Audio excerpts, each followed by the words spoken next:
What's on, ladies and gentlemen? My name's Ross, I like games, and today we've got a new RagnaLordmon we need to be talking about. I told you those new starter decks had been shown off a teensy bit. I showed you the Digimon just yesterday that came in starter deck 12. Well, Digimon is the poster child of starter deck 12, but the poster child of starter deck 13 is RagnaLordmon, so that is probably who we need to be talking about today. And it's kind of cool. Getting a level 7 in a starter deck, that is not the kind of thing we are used to. Is it any good? Well, we've got a 15 cost to play normally, 6 cost to Digimon, 15,000 power Digimon.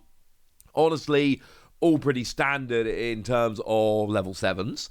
And we got a proper dual red and black Digimon. It is both red and black, and it can evolve from both red or black. Lovely. But what does it actually do? Well, it's got Geogress Evolution, a red level 6, and a black level 6 for 0 cost. What that means is you got a red level 6 and a black level 6 on the field, you mash them together into level 7 RagnaLordmon, and then of course you have all of the inheritable skills that both of those level 6s had, so you build them up into this one big giant level 7 with, all of this cool stuff in there, and that honestly sounds pretty good to me. You can just go up normally. You can just pay 6 memory to go from a red level 6 into this, or from a black level 6 into this. If you want to do either of those two things, that is absolutely fine. The great bonus we have here is that if you wish, if you want to, you can do it a different way. You can use the Geogress Evolution if you so wish, and I very much appreciate that. 3 different options for getting it into play sounds good to me. Then we've got a rather lovely skill when you evolve Blitz, which is weirdly what we also saw on Digimon. That is the one whereby you can attack even if it shouldn't be your turn anymore. You evolve up and the turn should pass to your opponent. Well, it doesn't until you've done your attack. Then it passes to your opponent, and hopefully by that point you've either won the game or pulled off a particular attack which is going to put you so far ahead it doesn't really matter. But if you Geogress evolve, for every 4 evolution sources this Digimon has, delete one of your opponent's Digimon with a play cost of 20 or less, and trash the top card of your opponent's security stack. Which is ridiculous. Because here's the thing. Let's say your opponent's got 1 security remaining. Well, you trash that when you Digivolve, and then you get to attack. Blitz will be irrelevant because this is only when you Geogress evolve, which you do for 0 memory. But you evolve up, and you trash the last security, and you attack. What if they've got a blocker? Delete them. What if they've got another blocker? Delete them. I mean, realistically speaking, you should be having 8 to 10 evolution sources. So both the level 6s should usually have a 3, a 4, a 5, and a 6. Because obviously the 6 will become an evolution source when it goes under the 7. And then you might have level 2s. But even if you don't have the Digi-Eggs, you'll have the 3, the 4, the 5, and the 6. That's 4. And they will all just go under, all 8 of those cards will go under RagnaLordmon, which means you'll have 8 Digivolution sources, which means deleting 2 of your opponent's Digimon with a play cost of 20 or less, and trashing the top 2 cards of your opponent's security. Yes, you are trashing the top 2 cards of their security. Realistically, trying to get rid of a third when you Digivolve up, that is going to be super awkward, quite frankly. Not impossible, but kind of super awkward. I mean, we've got all those X-antibody cards we've just seen, so you can kind of have a level 3 that digivolves into a level 3, into a level 4, into a level 4, etc., etc. So you go all the way up and you end up having more. It is possible, it is absolutely possible. You can get higher than 8 and get to deleting 3 Digimon and trashing 3 cards, but come on. No. It's doable, don't get me wrong. But realistically speaking, you should be getting 2 here. But that's really good. That's deleting any 2 Digimon with a play cost of 20 or less and trashing the top 2 cards of their security. I mean, yeah. It just gets a little bit silly, quite frankly. It just gets a little bit silly. And the thing is that, you know, we can go over to DigimonCard.dev, a really good website where we can look through all of this stuff. And we can just look at every card, and we can sort it by cost, and we can look for the most expensive Digimon out there. And, yeah.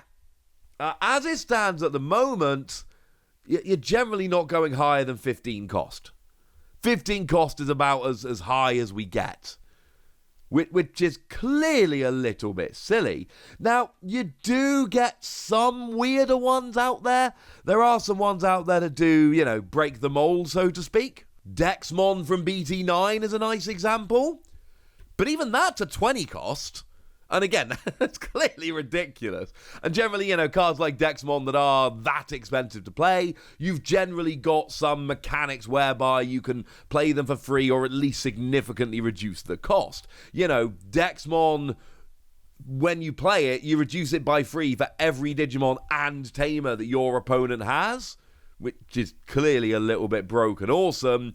And there are actually ways to play that for free, which is, yeah, just a little bit silly. So, don't worry too much. You're going to be getting basically any Digimon here. Digimon are going to be going down. What this basically means is, hey, delete 2 of your opponent's Digimon and trash the top 2 cards of their security. Again, not guaranteed. If you don't have 8 evolution sources, you'll only be doing 1 of each. If you don't have 4, you'll be doing none of each, say in a Mega Zoo deck. But, I mean, I told you a minute ago, right, that you don't have to Jogress Evolve. And that's true, incidentally. But like we've seen so many times, even though you don't have to Jogress Evolve, you are really letting the side down if you don't. If you go for regular evolution, you're not going to be doing as well as if you went full Jogress. I do think that's very fair to say. And we've not even mentioned the final skill yet. We actually also haven't mentioned that our translations come from the lovely folks over at Ensan Gaming, and we are big fans of those dudes. And what we've got is, on both players' turns, limited to once per turn, when the number of cards in yours or your opponent's security is reduced, unsuspend this Digimon. Which means on your turn, if you use any skill that trashes your security, or if you trash your opponent's security, you unsuspend.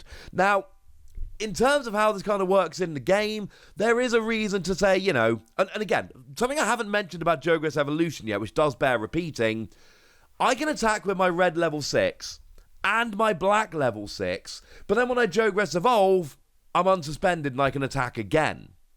So think of it this way, right? I attack at my red level 6, I attack at my black level 6, I then unsuspend as I evolve, probably taking out 2 security cards, and then I can attack again.